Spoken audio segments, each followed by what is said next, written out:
The Jews have large noses, you know that? I'm going to call this meeting to order. Yeah, she.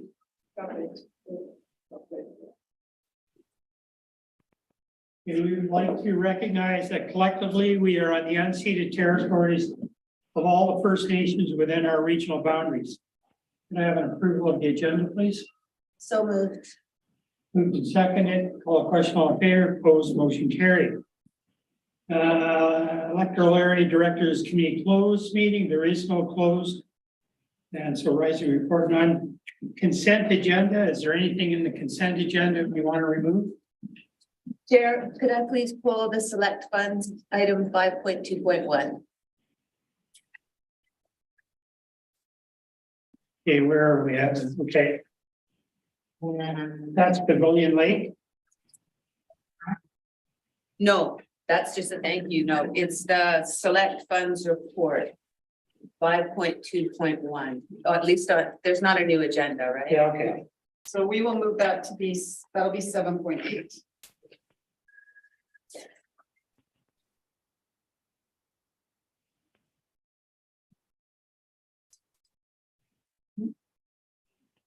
Oh, Okay. thank you.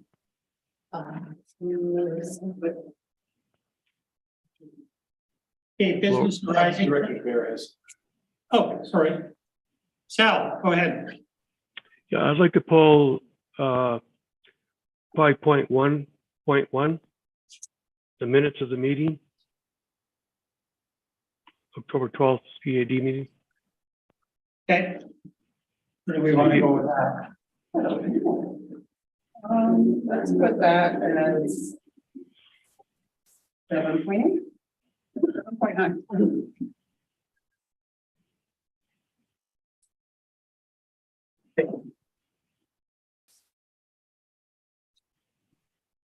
Okay, we're good with that. Yes. Okay, business arising from the minutes. Sorry, so a motion to approve the Oh, sorry. remaining item, which is the pavilion item 5.3.1 remains in the consent agenda. Okay. I So, would like to move that lovely thank you correspondence letter from the Pavilion Lake property owners. okay, moved and seconded. Call the question, all in favor, opposed, motion carried. Business arising from the minutes? None. Staff reports and other business. CEO verbal update. Just one point, Chair, just a flag for committee members that the next EAD meeting on 30 December is followed, 30 November is followed by a 2-day orientation, 1 and 2 December, just for your administrative awareness. And so I was suggesting that we do that meeting by Zoom.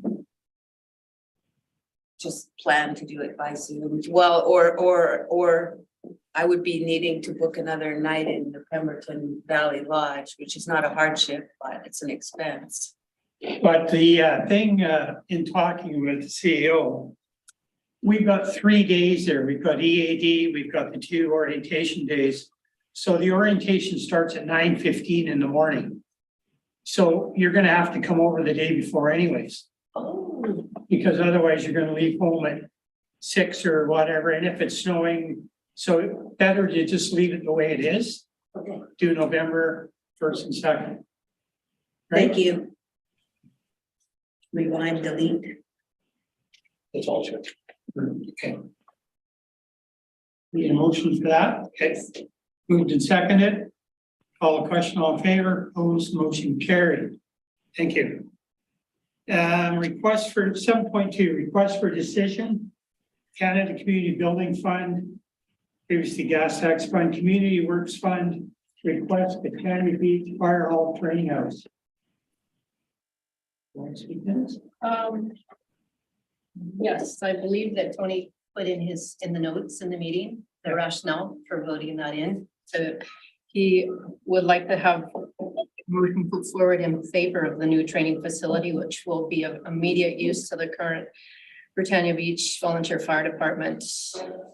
So the motion would be that funding be accepted for that $50,000 from the Electoral Area D Community Works Fund, and that it be used to construct the firefighting.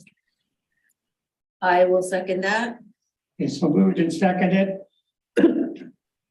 Call the question, all in favor, opposed, motion carried. Thank you.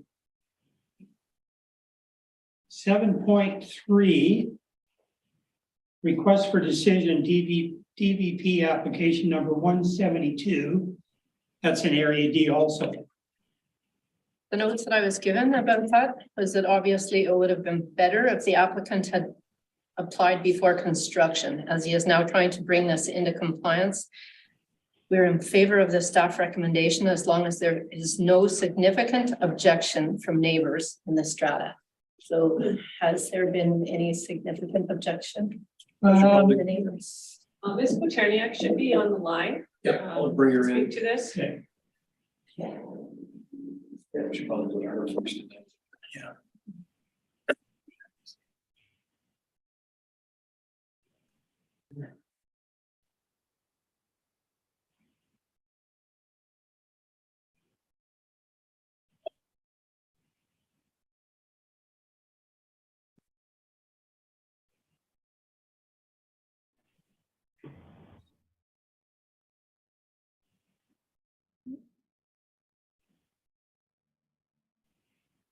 Good morning, Anna.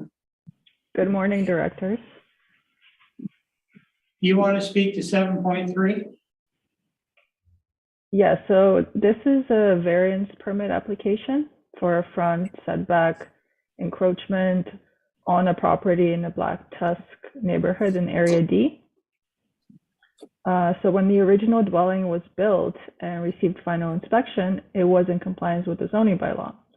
Since then, front porch addition was constructed without permits in such a way that it encroaches onto the 7.5 meter front setback by 3 meters. And so the current property owner is now applying for a permit for a rear deck addition. However, the building department is unable to issue a new permit for a building that is not in compliance with the zoning bylaw. And so as such, the property owner is requesting a variance permit for the front porch addition, which, if granted, will allow him to receive a building permit for his rear deck addition. Other than the front parcel line encroachment, the building is in compliance with all other SLRD bylaws.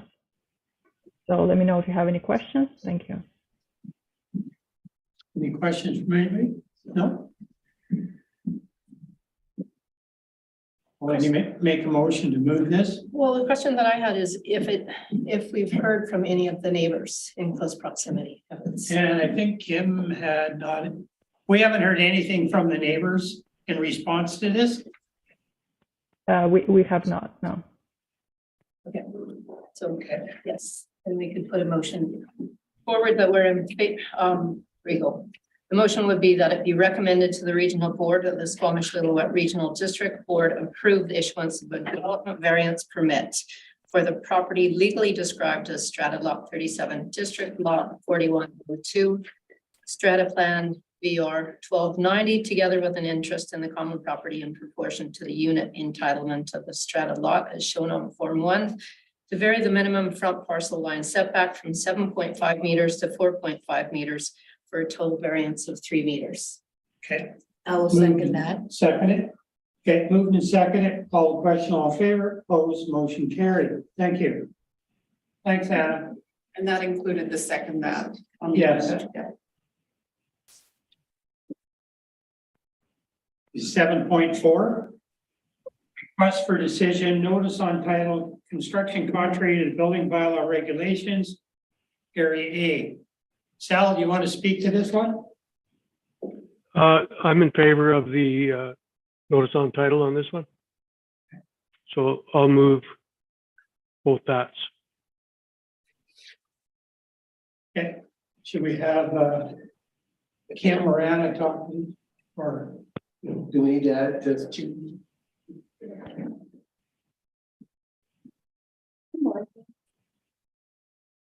If you guys have any questions, we can certainly speak to it. I'm Julie Pendergast, the building clerk. James Given, building official. Okay, Sal, any questions? No, it was well written, and I think it's time for a notice on title. Okay. Everybody's good? Vivian? I'm just making sure. Yeah, I'm caught up to you. Yes. Okay.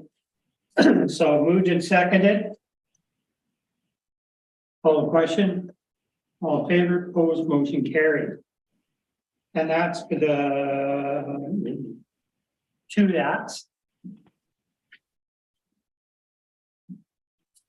And those people said full time as well.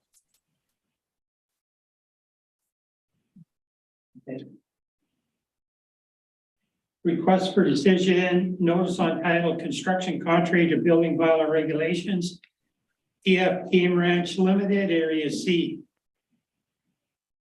Do you want to speak to that? Sure. So this notice on title comes from a stop work order in 2019. We received correspondence from the owner and they submitted an application in October of 2019. That application needed further revision. So our building official at the time sent back some information to them. And then we did not hear anything further. So it is moved to the notice on title process. Do you have anything to add? No, No. Vivian. Just a question, as I'm still trying to catch up here, there's on page 34. Just a note that as the construction exists, staff requests that a notice on title not be placed at this time, but that's in brackets. notice on title, NOT. Oh, thank you. Rewind and delete that comment. Go ahead, moved and seconded. Vivian? Yes. I'm looking at Salter, but anyways. Okay, so moved and seconded, call the question, all in favor, opposed, motion carried. And that's both that's.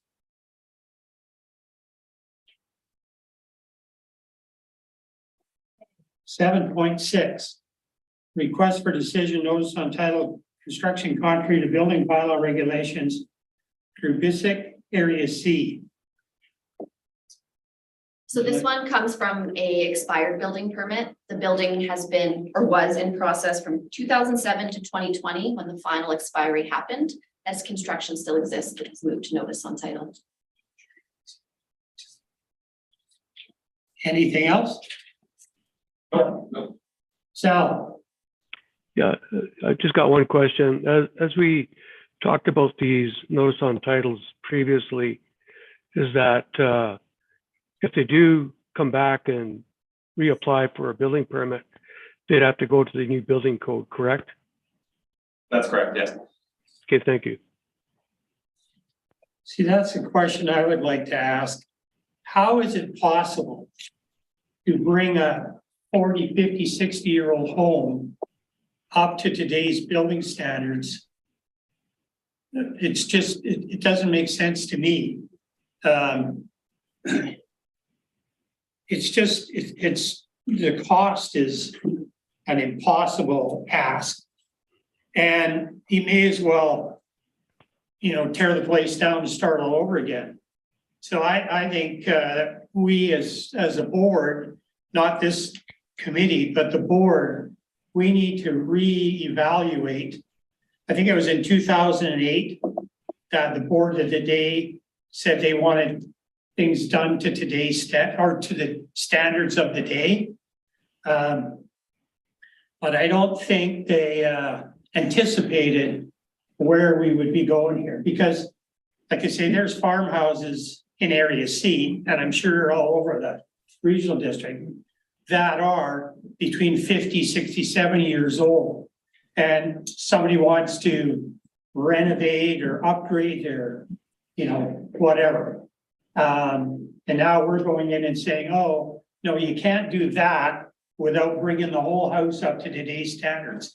That's an impossibility financially. And financially, it's like going to all these different step codes now.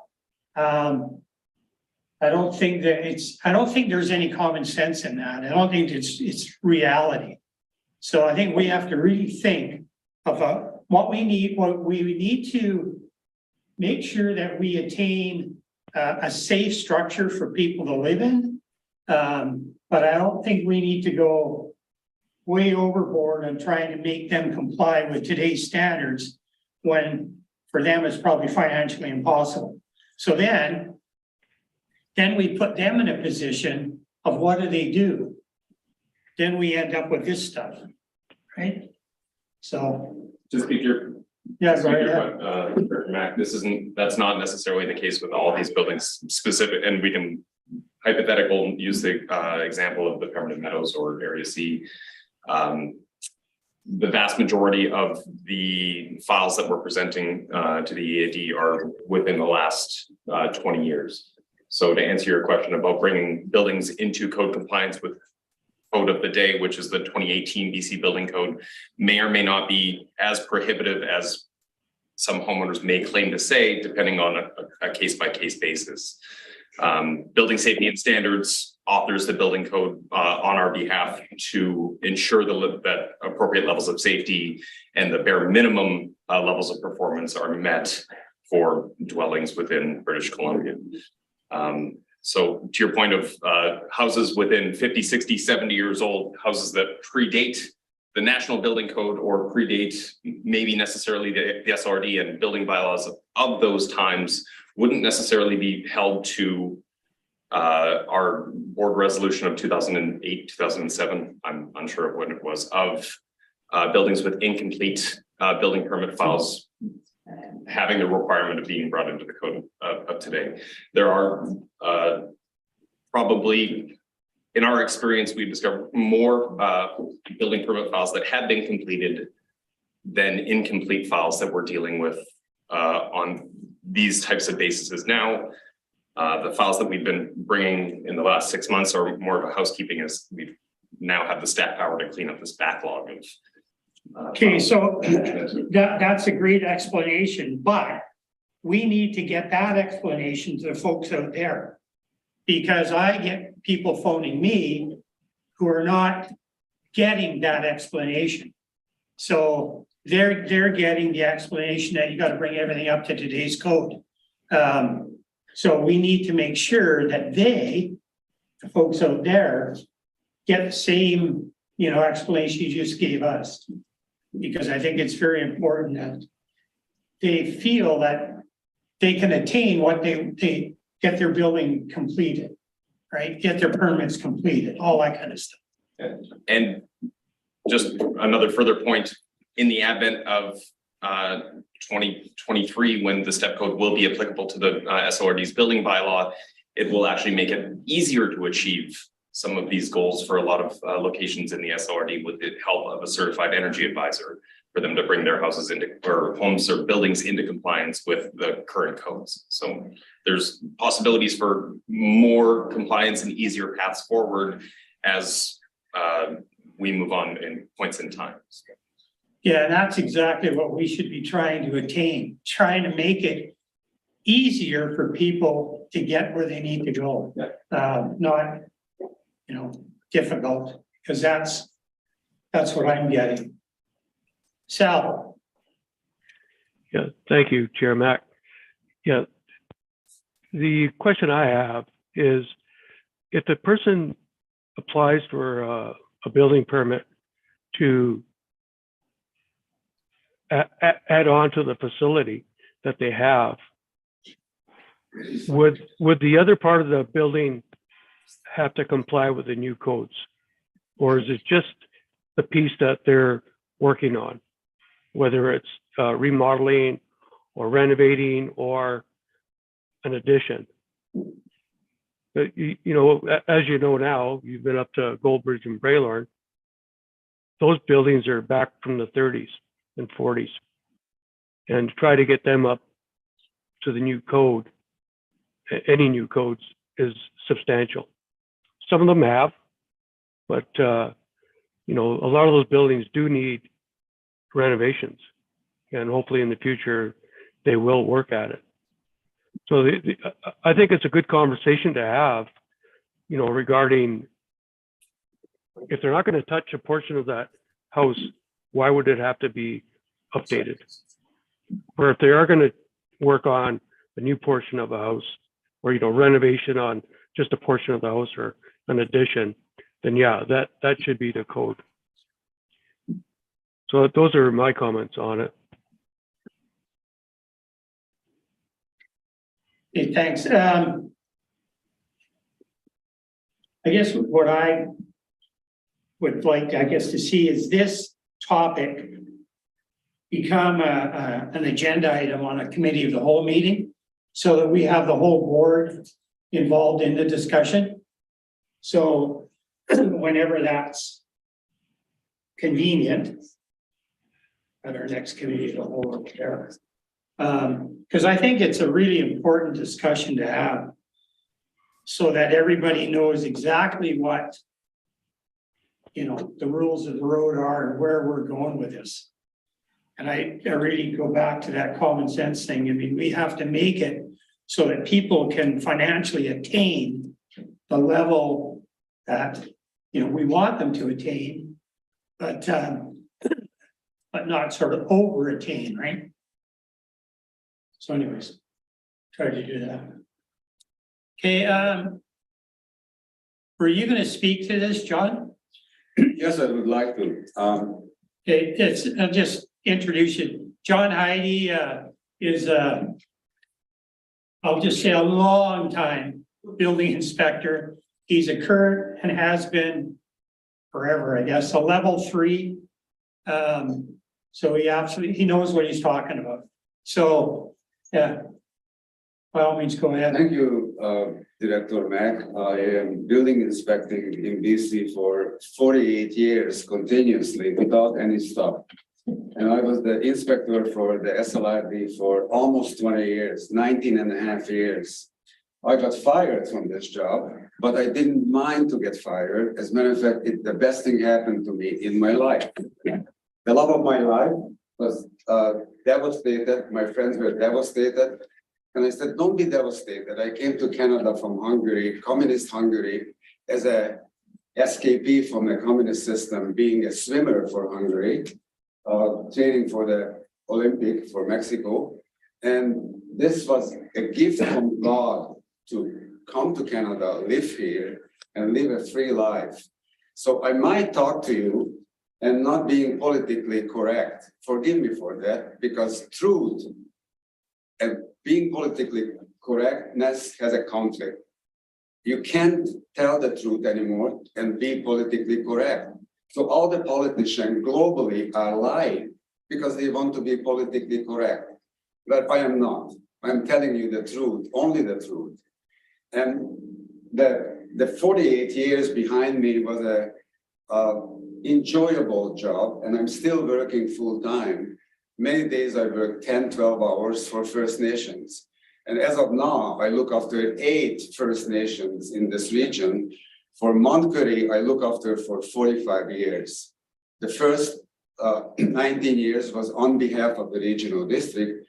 Now I am running a private job, and I am very well paid by the First Nations, 4 times as much as I made in the regional district.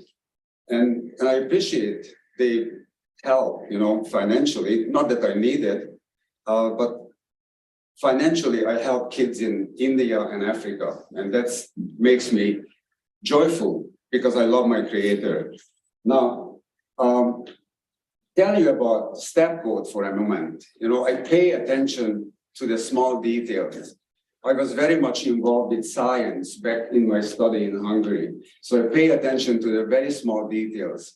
I was hired by BC Housing for a project that is finished right now in Darcy. It is a step code 4 plus, almost step code 5 project. I had a contract with them for $40,000, $1,000 per inspection, 40 inspections for the project. Halfway through, I walked away from the project because I realized that the designers, the PhD degree, a master's degree, architects and engineers, and there were 5 engineers involved and an architect. And the architect actually did her studies in Egypt, not in BC, finished it in BC. So I tell you about step code buildings. A step code building at level 4 and level 5 becomes airtight. You actually measure the pressure in the building and how much pressure you lose in a certain amount of time. Now, the lifestyle of First Nations, they don't ventilate buildings, they don't open windows because they like the warmth, they like the humidity. I am fixing First Nation mold for 35 years. Started at Bella Bella, and I did 40 buildings in Bella Bella, fixed moldy buildings, 400 for the Cowchans at Duncan. I could do it in those days because I'm a pilot and I was still flying. I got rid of the aircraft, so I don't do anything outside of the region. Now, these step 4 and step 5 buildings, if the power goes, the HRV, the heat recovery ventilator that provides you the incoming continuous fresh air, stop working. You don't open the windows, you use up the oxygen, and now you have the building full of CO2. So what's gonna happen? You're gonna get poisoned. And the natives will get poisoned, and the building will develop mold within the next decade, because the bathroom ventilation is also part of the HRV system. So I asked the engineers only to provide a bathroom ventilation detached from the HRV with a humidity sensor. So if the power goes and the bathroom fan can run with solar panels, which we have now, can ventilate the bathroom so you don't have humidity, because the humidity sensor controls the vacuum on and off. They wouldn't listen to me. And they asked me who you are, John. And I said, I'm a level 3 inspector in BC, the first one in BC. Because the program to have levels, I initiated with the association. And I wrote the last exam, which is 10 paper. Each paper had 4 hours. I did it in 4 hours, all 10. So I was rewarded by the association, understanding the code. The code back at 1977, the first code was 373 pages. The today's code is 1,800 pages. So any architect or engineer or inspector tells you that they know the 2018 code, they don't. They know maybe where to find the issue, but they don't know the code. It's not possible for a human brain to memorize that many data. So this is the situation. We have to really look at things realistically. And I hope that your new inspector does, because my problem right now, I just time myself. I don't want to rob your time. So I will start here. I don't want to spend more than 20 minutes. The problem here in this region is since I left the office, they had a number of inspectors. Nobody stayed for any length of time. They were here because it was convenient for some reason, or they couldn't get a better job somewhere else with better housing or better money. So we always had second-class inspectors, and I know that they were less than second class because they lived with me. They were renting from me, and some of the administrators lived with me, so I was very well informed. The situation today, that the last 2 years since COVID, people are desperate. So they phone me with their problem, and they're asking me if I can help. And sometimes I can, sometimes I can't. Now, I don't want to go into little details, but I took on some issues to help people, and I tried to communicate with this office, and the results were, I don't think the people really realize, same as you politicians, that you are paid by me. My taxes support you, and the staff here are supported by the taxes that I pay, and they're not light, they're very heavy taxes. So you are working for me, you are working for the public. Behave accordingly, treat the public accordingly, and it's not done. Many things I couldn't get done because I never even get return calls for my questions or email in the last 2 years. And I'm telling you the truth. So I can elaborate on it, but maybe I will run out of time. So I'm not gonna do that. You're just about running out of time now, John. So I appreciate Director Mac's comment to use common sense, because in politics, there is no longer common sense. It's no longer common. And people get into politics, most politicians get into for personal glory. The glory doesn't belong to you. The glory belongs to the creator who made us to live and function. So what's your suggestion? I'm suggesting, try to treat the public accordingly, that you are working for them.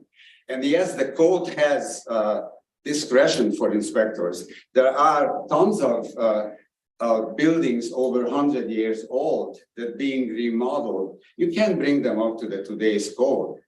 It's impossible, but there is always a reasonable, logical way to make them function.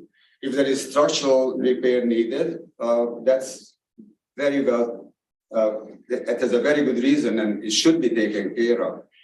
If the building is not energy efficient, who the hell cares? You know, your kids, when they're gonna need to buy here in this area or anywhere almost in BC, they won't be able to unless they inherit your house or your wealth, because they're not gonna be able, that project at Darcy, BC Housing and BC Housing money is your tax money and my tax money, is ended up over $1,000 per square foot. Now, they threw into items like sprinklers in the unit. The code doesn't even ask for sprinklers. It's not necessary. The type of building they put up has very low risk for fire because almost everything is non-combustible. The cladding outside is hardy board. It's a cement board. You can put a torch to it and it won't burn. The walls, they're full of insulation, solid insulation. There is no air to burn. So why you put in a $150,000 sprinkler system in a unit that doesn't need it? So I was not in for money in this inspection. I wanted to see if they can produce a reasonably cost-functional building for the natives. Now, the natives are a big issue because now we're talking about reconciliation. And the natives are not happy in this region with the white man. They trust me because they know me.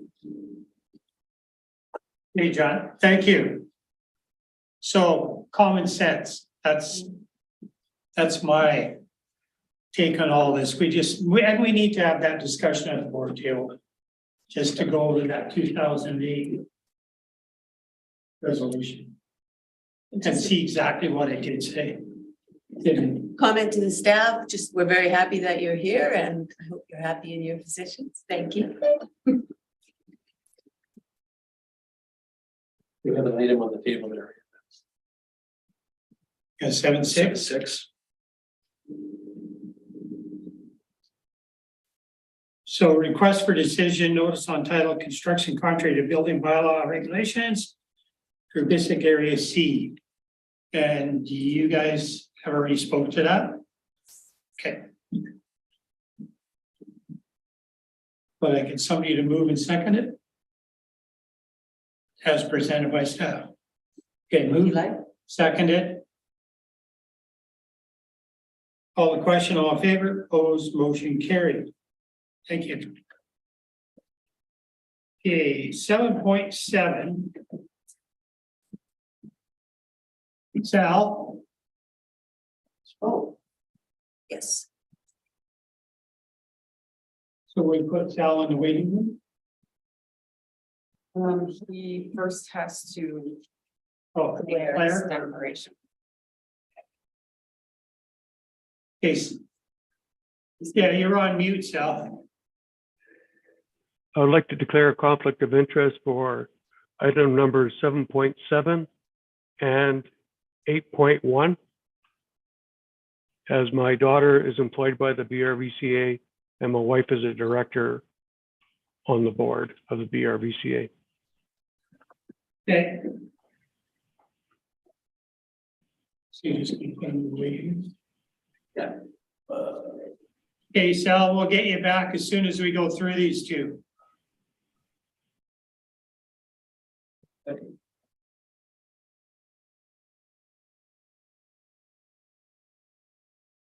Okay. So 7.7 is request for decision, Northern Development Initiative Trust 2023 Grant Writing Support Program, initial community contributions funding allocations. And so I'll read this. That pending the approval of the SLRD's 2023 grant writing support grant application to Northern Development Initiatives Trust and subject to the execution of the 2023 rebate funding agreement, funding of $3,785.26 be granted to the Bridge River Valley Community Association, representing the required minimum community contribution of $2,500 plus the agreed upon incremental amount of $1,285.26, with $1,892.63 coming from the SLRD electoral areas A select funds and $1,892.63 coming from SLRD electoral area B select funds, with funding support from SLRD electoral area A and SLRD electoral area B recognized in all related promotional materials. I would like to second that. This is an excellent program in areas A and B, and Jeanette has done her usual detail. Brilliant report. So let's just leave it at that. Second. Okay, so you're gonna move it, I'll second it. you're gonna second it. Call the question. All in favor? Opposed, motion carried. We got one more, 8.1, you still on? We'll move 8.1 up. We do have 7.8 Okay. and 7.9, but Oh, we'll move sorry. 8.1 up. Yeah. Okay. I can move the appreciation fund motion. Yes. Okay, so that. We're gonna move, okay, just move that, moved and So seconded. $500 from select A funds. Yes, sorry, I should have read that one. Yeah. So to move $500 from Area A select funds, the appreciation fund specifically towards the Bray Lauren Recreation Area Advisory Committee, which is a subcommittee of the Bridge River Valley Community Association. Okay, so moved and seconded. Call the question, all in favor, opposed, motion carried. Okay, so now we get sell back. And now these were at the 5.2.1 and 5.1.1. So 7.8 was the select funds The first item one, that we moved. Okay, and that was Vivian wanted to talk about that. Yes, please. Go right ahead. Okay, thank you, Chair Mack. I'd like to, under the area B, there's a 2019 allocation towards meeting costs for the Pavilion Lake concerns. I'd like to delete that and have it just revert back into the general pool of funds, select funds, area B. You with me? We up to 200 towards meeting costs for a community meeting on Pavilion Lake concerns. Okay. Yeah, thank you. The reason being that the issue that we were going to meet about has been resolved and solved through Zoom meetings over the period of COVID, and the community prefers to meet by Zoom because they are so far flung. So I don't need to keep this meeting cost fund there allocated. Thank you. Okay, so moved and seconded. Call the question, all in favor, opposed, motion carried. I had another question. Oh, that's okay, because we're going to talk about the fire services at the November 30th meeting, I think. So I'll leave that one till the next. Thank you. That's it. Okay, and then 5.1.1, which is 7.9, I believe. Sal, you wanted to speak to this? Yes, when I did my director report, the motion stated that it was to come from general select, not from each area's, sorry about that. Let me It's 8.1 in the agenda, the October agenda. And it's about the community gas tax funds. And, you know, I'd stated that in my motion that the electoral area general select funds be used instead of the community gas tax funds. But looking at the meeting minutes, it's coming from each one of our select funds, all four of us. So that was at $10,000. 2,500 each. Yeah. So you wanted that full amount to come from general select. Yeah, that was in my motion, and we approved it, and then consequently the next board meeting we changed where it was coming from at the board meeting also. So I've got a question, I guess, for the four directors. If we want to leave it the way it is, or take it from the community gas tax funds. I know that Vivian may be proposing something for our food banks coming from the community gas tax funds. So I'm not sure, Vivian, what your approach is on it. Hey, Sal, it's not community gas tax funds, I don't believe. I think it's general select funds. Oh, sorry, general select fund, yeah. So, Suzanne can speak to that. yeah, we're gonna get Suzanne in here just to bring this up with her. Morning, Yeah, so Suzanne. good morning. So I just did a little review and I believe it was just a little error. The general select wasn't specified in the board resolution, and I think that my senior accountant Annie just assumed it was each select area. So we can easily switch that, and I'm not sure if we need another resolution. I just reviewed the board resolution and it just says electoral area select funds. We could update that resolution to state electoral area general select funds if that's preferable. Yeah, that's Maybe for the record, that a motion to ensure that UCM Asset Management $10,000 comes out of general select funds. I'll say that. Are you good with that, Kristen?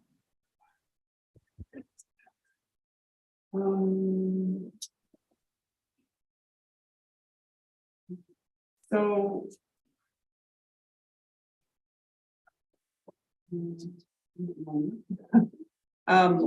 So are we saying that there's a mistake in the minutes? Yes. Okay. Well, no, because the minutes state come out of select funds, and indeed, these are all select funds, but Sal's just specifying not from the individual electoral area select funds, rather from our shared general fund. So it is. Makes sense. It's still select funds though. Yeah, but it's just worded wrong. So we need to correct that. I think so. Yes, for sure we do. So, because the way it says right now, it's coming out of each individual director's select funds. And we want it to come out of general fund. Cost center So- 2900. Okay. So Suzanne's got it all figured out here. Where we need to go. And it's just cleaning up a typo or whatever you want to say. So if we could get a motion to approve those minutes, subject to that change being made, Okay. correcting that error. I'll make that motion. Yeah, I'll second it. Call the question, all in favor, opposed, motion carried.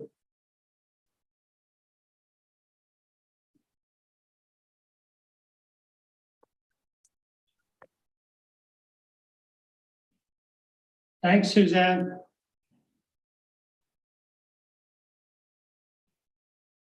Okay, everybody's good with that? Can move on. 8.2 is Area D discretionary funds, Squamish Region, Remembered State and Director Raymond. And the information that I have about that is that Tony did pay for that wreath out of the discretionary funds for Area D. So just receive. Okay, motion to receive, moved, seconded. All the question, all in favor, opposed, motion carried. Thank you. Just as a sidebar, I think that is an example of a perfect use of the appreciation fund. I do believe that was originally how that appreciation fund was intended. The directors occasionally will spend some money on something like, say this, and then ask to be reimbursed afterwards. So I'm just getting my head around that different way of thinking of appreciation funds versus the way we've kind of been using it. And I did this. Oh, we can show appreciation and commit $500 to, you know, a group or a cause of our choice. We've been using it both ways. Does it matter? No, my personal thing on that, or your opinion is that $500 was amount that was set aside for each electoral area director to use without having to come to the board Okay. or EAD committee to ask their blessing. I mean, we could say after the fact, $200, $300 of that 500 was used for an appreciation towards, excuse me, our staff, some committee outside that has done a lot of work in the community. However, buying flowers Highways, guys, for something, you know, in remembrance of somebody or whatever, but right. that money is discretionary. And I don't think we need to add any more layers of rules or regulations onto that. Agreed. All we have to do is, once it's used, we just bring it forward to the CAO that, well, it's gonna go through him anyways, that it's been used for that particular purpose. Okay. And if it's anything else, like with select funds and anyway, then it has to be discussed. Right. Here first. Yeah. Clarification, Right. please. Is there a difference between appreciation fund and discretionary fund? Are they the same? But Same, just I think it's the same thing. that would make Yeah. sense. What I was hearing. too. Yeah, but you know, yeah, that's a good point, though. It should be, we should just say one thing or the other, so that it doesn't get confusing. Yep, The process that was developed was just to follow up by getting that written information so that it's part of the public record. So that report of was what that just, was used for. so not just to the CAO, but to the EAD committee Yeah. to report back. So people can see how the. Sal, go ahead. Yeah, there's a couple of things. You know, when I was working, whenever we had any meetings, we had two main topics that we talked about first. One was recognizing somebody that did really good work, and the second was safety. I think when we do our orientation, I'm going to bring both of those up. And because it's really important that people get recognized, and also that if we got any safety issues, that people learn about them so that they don't reoccur. So I'll be bringing both of those up, and maybe it's something we can talk about, this appreciation fund also. The second one is on Remembrance Day. These wreaths that we're getting are representing the public, the people in the SLRD. That's who they represent. They don't represent a director. They're representing the people of the SLRD.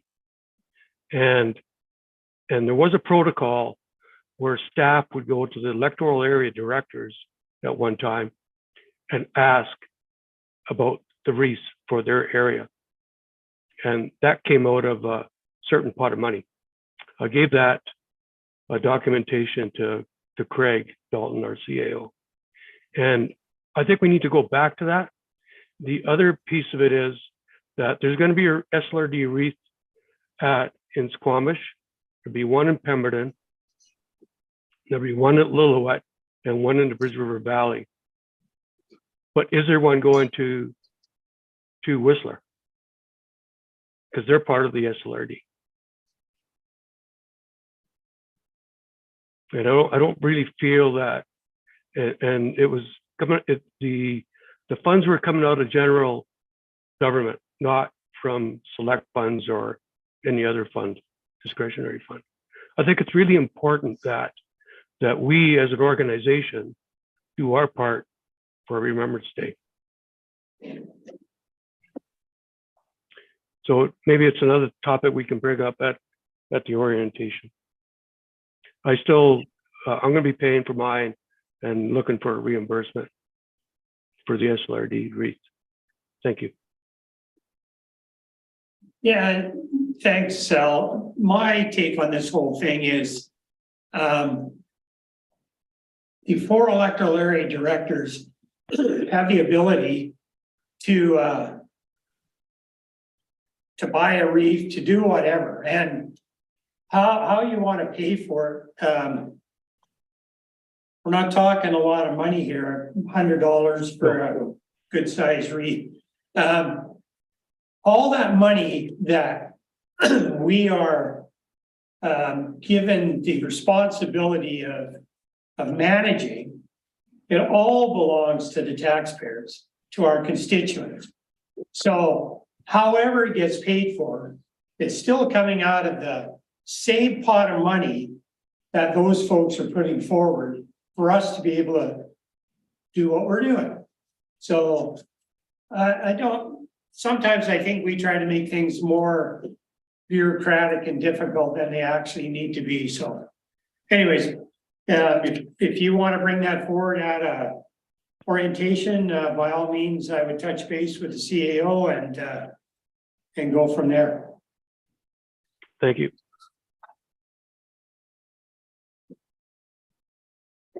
Okay, so 8.3. I'm going to declare a conflict of interest because I chair the Ashland Creek Foundation Board. Oh, okay, thank you. Step out.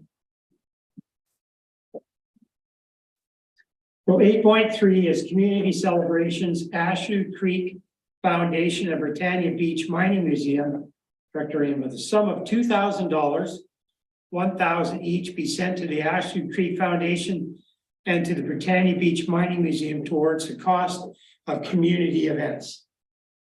I will move that. Seconded by Sal. I'll call a question. All in favor? Opposed? Motion carried. Thank you.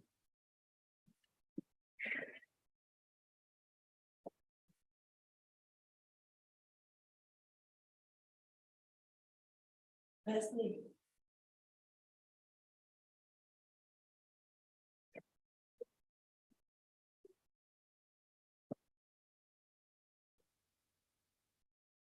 Thank you.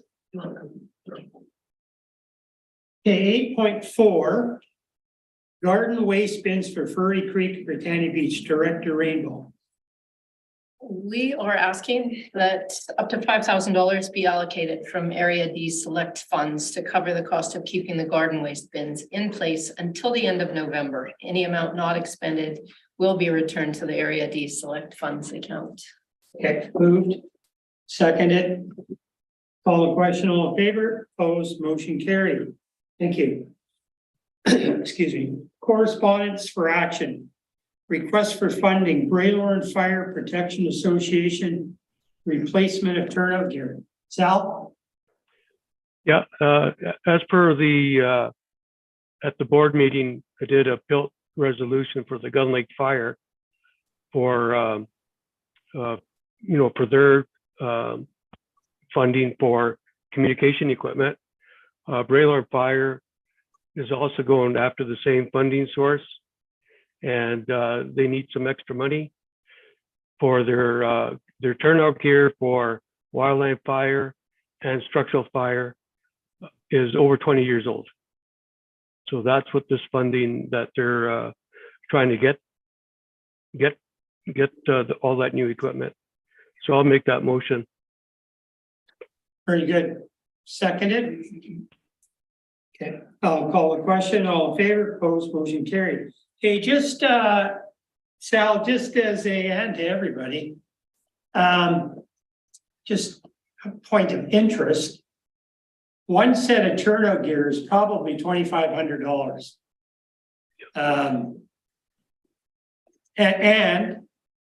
And it may be even closer to your 3,000. So this is a huge expenditure, but it's it's a necessary expenditure. Let's put it that way. So it's been moved and seconded. And yeah. Okay, so request for funding, Bridge River Valley Housing Society, seed funding. Sal?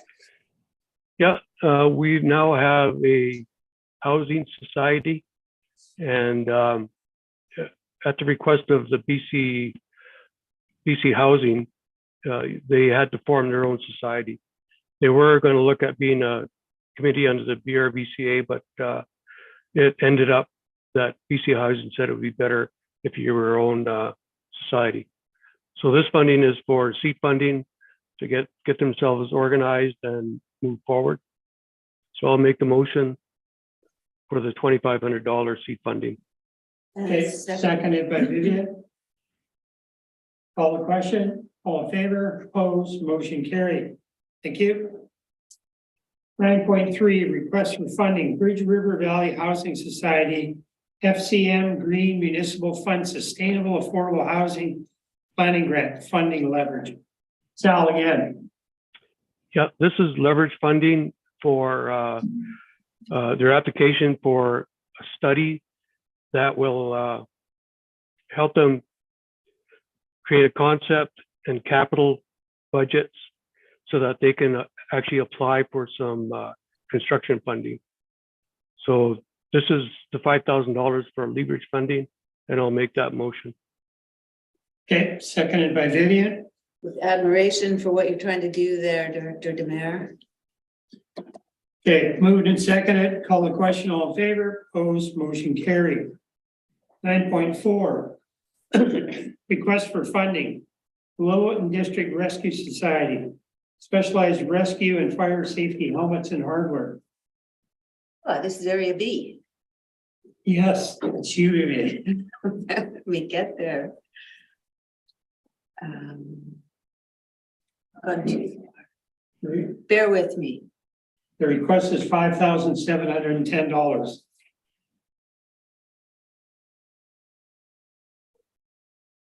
Yep, a motion for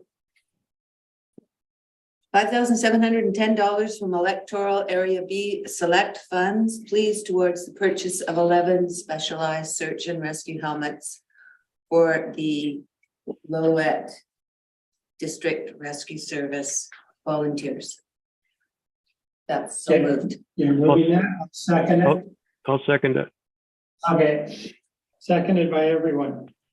Okay, call the question. All in favor, opposed, motion carried. Request for funding, Lillooet Friendship Center Society Food Bank donations. Vivian. Okay, so my original idea here was just because I know the dramatic increase in demand in the Lillooet Friendship Center Society Food Bank was to make a motion to put some of my Area B select funds. And I was just thinking of $1,000. CAO Cray asked me that, and so I'm quite content to just do that and leave it at that. But I also thought we might want to consider taking some money out for the food banks like we did last year from General Select for the three, the Lillooet Friendship Center. I believe there's a Pemberton Center, and there's definitely a Squamish one. And I think we figured that covered our areas off fairly well, at least as best we could. Yeah. So if you would like to entertain that as a broader suggestion. Yeah, I would certainly like to do that. Can we just add that to this, or is it separate? Should that come under business or something like that? Or just add it off to this? We don't have a motion on this, so maybe create a motion.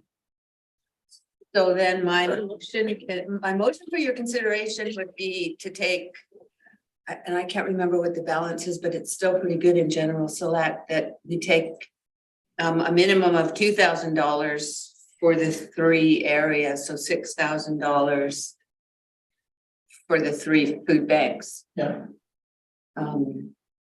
Everyone's nodding, okay, so. Sorry, the 3 or the 4? So we. Well, is there, Lillooet, we've got Whistler, we've got Squamish, and we've got Pemberton. okay, there's a food bank in So Whistler, I don't know. There is a, but, Yeah,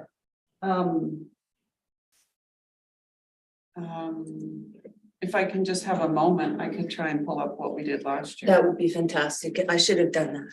Can we just recess? Yep. 5 minutes? okay, we're gonna take a 5-minute recess.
So the 4. Okay, so we're back. Yes, we're back. The four organizations are the Sea to Sky Community Services Society, which covers Pemberton Food Bank, the Squamish Food Bank Society for the Squamish Food Bank, Whistler Community Services Society for the Whistler Food Bank, and the Lillooet Friendship Center Society for the Lillooet Food Bank. So there are four. We previously identified four in our region. Thank you. I couldn't remember the name of the fourth one, so that's good. We've got four food banks that cover our entire region pretty well, and that worked well during COVID to support them. Yeah, I totally agree with all that. Suzanne. Go ahead. If you doubled it from 2,000 to 4,000 and you did 4,000 for each of the four areas, you're looking at 16. So you're still Leaves only you in with half, 16. leaves you at half Yeah, still in there, which 16 times December, January, February, March, 4 months, you're looking at. yeah. Well, in reality, we're back in January, but not officially. But, okay, so here's the other thing. We could stick to 3,000 each from general select, okay? And then do 3,000 each from our select. Because I know how much I was just looking at, so area C, I believe I have a 47,000 left. So if I was to take 3 out of that, I've still got 4. So there's a better balance there than there is over here, right? So that way we leave more money in our general. But Suzanne, what do you think of this whole discussion? Yes, sorry to interrupt. I just wanted to mention that there is still some COVID restart grant that was allocated for food banks. I was going to bring a report to the board in December. It is a total of, oh, where is it?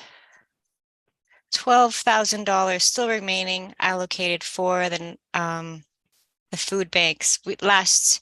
In 2021, we sent 70,000, but 82 was budgeted for. So there's still 12,000 remaining from the COVID restart grant for this purpose as well. So with our general select, do you have like an imaginary number where you'd like to, you don't want to go below it? Just so we have something there in case something goes wrong somewhere?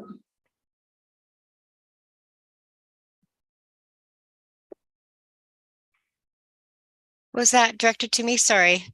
Right. Please, Yes. thank you. Okay, so the general select basically receives about $11,000 every year, 10,000. There's a current balance of 32,000 because 10,000 is being allocated for this the grant application for what we were just talking about before. So I would probably be okay with the board. Like, I don't have a specific, you have to have a current level allocated. Just noting that you get 10,800 each year added to this general select bank. And current balance is 32,000. Sal, go ahead. I think we take out 8,000 from the general select, and then at the board meeting at the end of at the first board meeting that we get, we approve that $12,000, whatever was left for the food banks. That gives them 20,000. Yep. I'm not sure we can presuppose what we're gonna do at a future meeting, like, Clark. So Vivian, that was the one I was mentioning. Remember I said we had money left?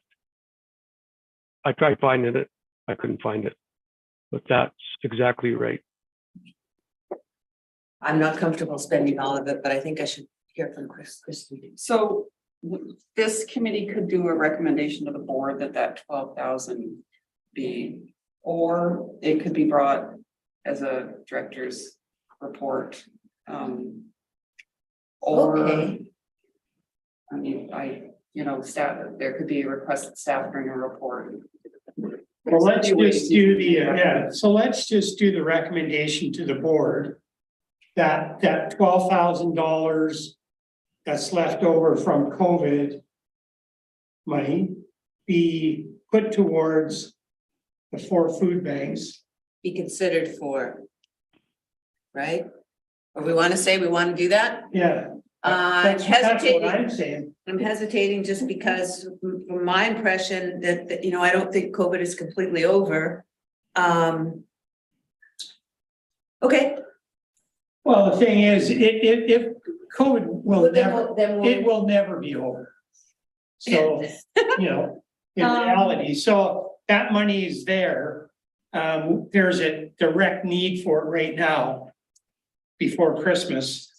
Yeah. Let's get it out Suzanne there. is, Suzanne, go ahead. Yeah, I just wanted to mention that the COVID restart grant required the board to allocate funding, and it was allocated for this purpose, and technically we couldn't unallocate it. So it's pretty set that that 12,000 will be funded towards those nonprofit food banks. Great. Okay, so Sal, just let me chime in. So you wanted Already, and I don't know. I could, if you wanted to suggest that I bring a report to the November board, I can do that to ask, just to make sure that the funding is there before Christmas to the food banks for the 12,000 that's already allocated. Yeah, that's fine. But we should have an idea of what we're doing here, moving it to the board. So Sal had said 8,000 out of general select. Sure. Yeah, and so we've got 12 here. I would say we do 12,000 out of general select to make it 24. Then you divide that by 4 and it's 6,000. It's simple, it's easy. The other way, if you got 20 and you divide it by 4, so anyways, that would be my recommendation, that we take 12 from general select and add it to the 12 that we've got from the COVID restart funds. So that brings it to a total of 24 divided by 4 is 6 each. How's that sound, Sal? I'll move that. Okay, just before I was going to second it, but before I do that, Kristen wants So to. it'll have to be done unless you want to make the 12,000 select conditional upon the 12. So it would be a motion for 12,000 to the 4 societies, 3,000 each from general select. And then do you want a motion to direct staff to bring that forward, that staff report? Yeah. To the November. I mean, it's gonna hit the November board meeting at the same time as it would be coming forward.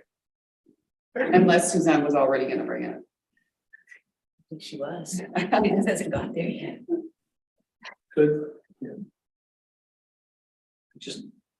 Yeah. I need to jump in with more ideas, but could the committee not make a recommendation to allocate the 12,000 from select funds? And recommend that the board allocate the remaining 12,000? Yes. And then there's no report, no. Yes. Yeah. That's just what I was gonna say. Recommend. So two separate motions. 2 separate motions. 12,000 from select funds, a recommendation to the board that 12,000. Yeah. All right, so Okay. a motion for, So it's 2 separate resolutions. Yeah. so this is the first one, $8,000 from general select, No, $12,000. 12,000. Pardon me. Equally. I already made the motion Yeah, it's already for 12,000. Now it's time to Second it. second So it. that's equally to each, to the 4. Or food banks as named. Okay, so it moves in second, I'll call the question, all in favor, opposed, motion carried. The second motion is to direct the board to allocate the rest of the COVID money, 12,000, to these same 4 food banks equally, Second. okay? Yeah. Move seconded, call the question, all in favor, opposed, motion carried. Okay, now we're on 9.6. Request for funding Lillooet Animal Advocate Society, support for animal advocacy and services. Vivian. Yes, this is a new organization, not that the problem hasn't been dealt with by various volunteers over the years. This is an organized group and they formed a society. I'm really delighted. They're doing some good work and I want to support them. So I'd like to move that we contribute $2,000 from Electoral Area B Select Funds to help Lillooet Animal Advocates Society with their education, fostering, spaying, neutering, treating minor ailments, and offering transportation, serving Lillooet and surrounding areas for animals, advocacy and services. You're moving that? Yeah. I'll second it. Call the question. All in favor, opposed, motion carried. 9.7, request for funding Lillooet Volunteer Connect Love Lillooet Winter Festival Parade. Yes, that's Area B as well. And these guys did an amazing job in the middle of COVID last winter. And they're trying to do a similar celebration parade outdoor event. And I'd like to move $1,000 from Electoral Area B Select Funds towards the costs related to Winter Festival Parade event with the Lillooet Community Connect and Love Lillooet groups. This check should go to Lillooet Learns at box 580. Yeah, Is that the same it is. organization that requested the funding? Well, they're the umbrella organization with the library, so I thought I should make that really clear. Well. Okay. Yeah.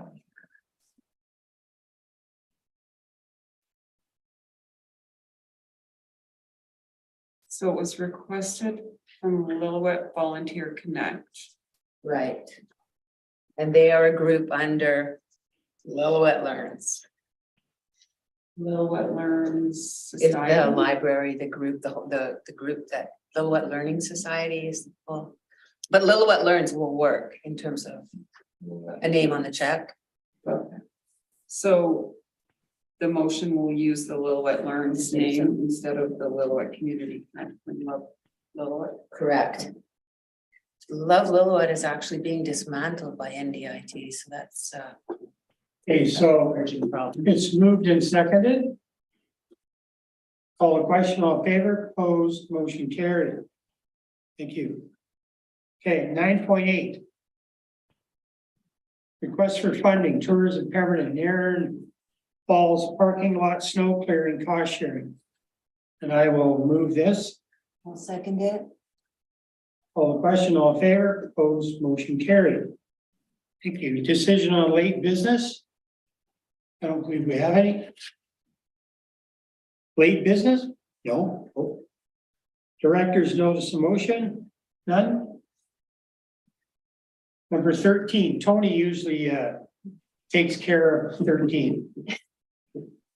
I make a motion that the meeting be adjourned Perfect. Thank you very much. at 11:56. 11:56. So your meeting is short.